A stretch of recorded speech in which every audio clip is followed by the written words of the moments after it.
जय जय जय जय शाश्वतम् आदिनाद ब्रह्म ओंकार शाश्वतम्। राम कथा सुंदर कर तारी, इसका क्या अर्थ है? राम कथा सुंदर कर मतलब हाथ और तारी ताली। हाथ की वो सुंदर ताली है, संशय विहग उड़ावनहारी।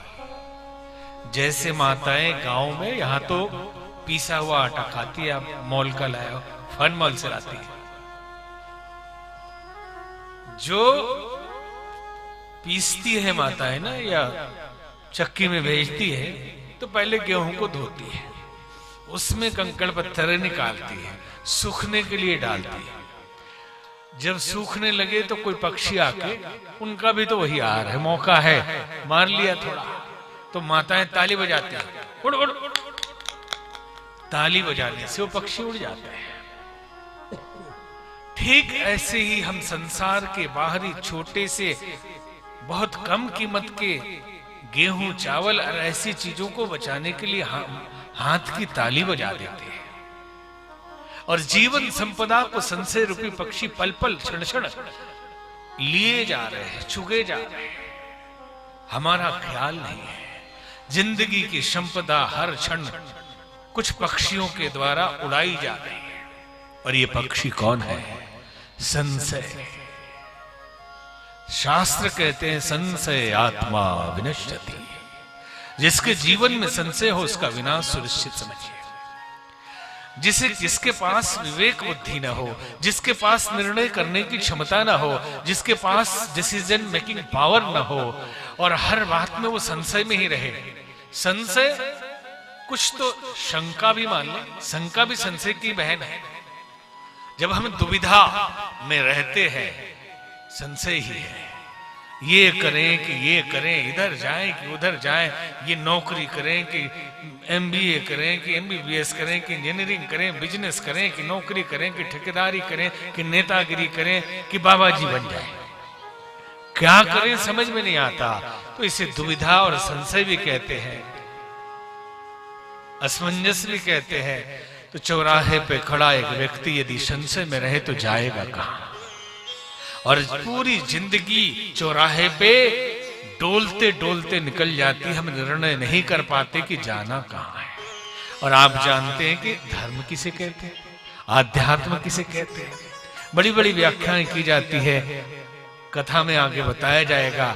लेकिन हमारी दृष्टि तो इतनी है कि लोग सोचते होंगे कि बहुत तिलक छापा लगा लो, वो भी धर्म का अंग है।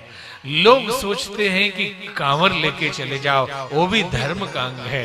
लोग सोचते होंगे जटा जूट बढ़ा लो, वो भी धर्म का अंग है। बहुत पूजा पाठ कर लो, बहुत तरह के कर्म कांड कर लो, वो भी धर्म का ही अंग है। लेकिन हमारी दृष्टि में वास्तव में अध्यात्म तो इतना ही है कि आए कहां से और जाना हमें कहां। मन में यही विचार लो, बस हो गया भजन। हम कहां से आते हैं और कहां चले जाते हैं, बड़ा रहस्य है। यदि ये जीवन शाश्वत होता, जो यहां आया है वो मरता ही नहीं,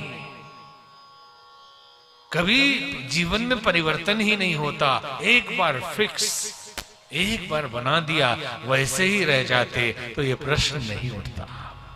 लेकिन जो आए सो चले गए, हमारे दादा परदादा पड़ोसी सब आते हैं और चले जाते हैं, तो प्रश्न तो उठता है कि कहां से आते हैं।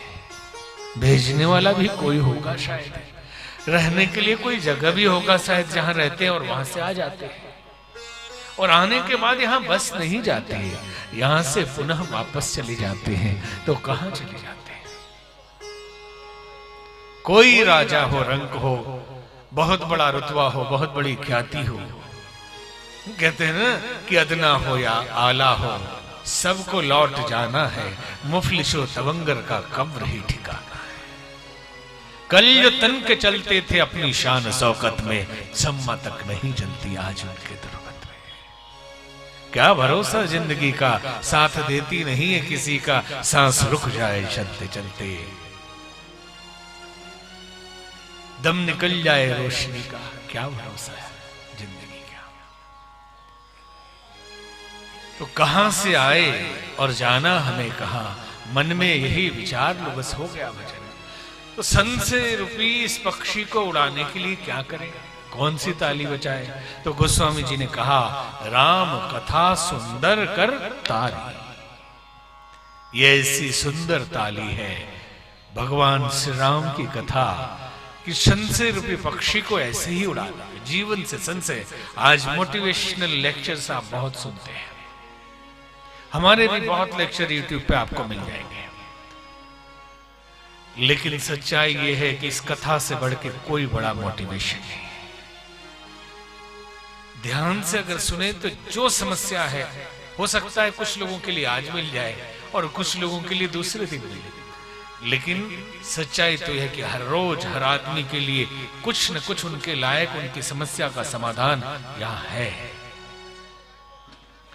राम कथा सुंदर करतारी, सन से विहग उड़ावनहारी। तो किसी ने कहा, कोई भोजपुरी वाले मिल गए तो बोले कि सुंदर करतारी लिखल बा, मतलब ये कि सुंदर बना के तरी है। राम कथा जब सुनब तो एकदम सुंदर बना दी, अतार दी कि वो आपको सुंदर बनाकर और मुक्त कर दे, इसलिए ये सुंदर बनाकर तारने वाली भी है। राम कथा सुंदर करतारी, सन से विहग उड़ावनहारी, राम कथा कलि बिटप कुठारी। कलयुग के प्रताप से लोग भयभीत हैं, गलतियां करते हैं, हम उसी में सब लोग लिप्त रहते हैं और अपनी कमियों को छुपाने के लिए भी हम कह देते हैं, अरे कलयुग चल रहा है, हम क्या कर सकते हैं, ये तो कलयुग का प्रभाव है। लेकिन कलयुग का प्रभाव टिक नहीं सकता जहां राम है।